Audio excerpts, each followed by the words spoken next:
So as you can see, top two fundamental settings in registry where the value should be entered as 3 for the load behavior section.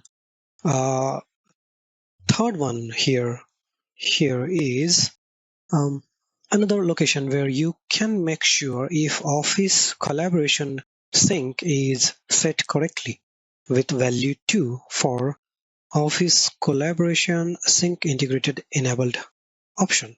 Okay, different organizations may have such organization level registry settings deployed for each and every machine joining the domain, which could change such settings intended for ProjectWise.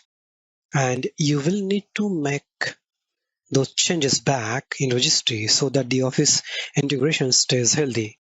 And in most of the cases, many users do not have access to make changes, so they will need to get in touch with their IT support to do the changes. So I will show in the next slide here. Right, so in the registry, so this is how it looks when you go to the registry. Displayed here is a location for the local machine, Excel add-ins in this software. If you found this video helpful, please give it a like. If you want to see more such series, consider subscribing to our channel. Thank you, and see you next time.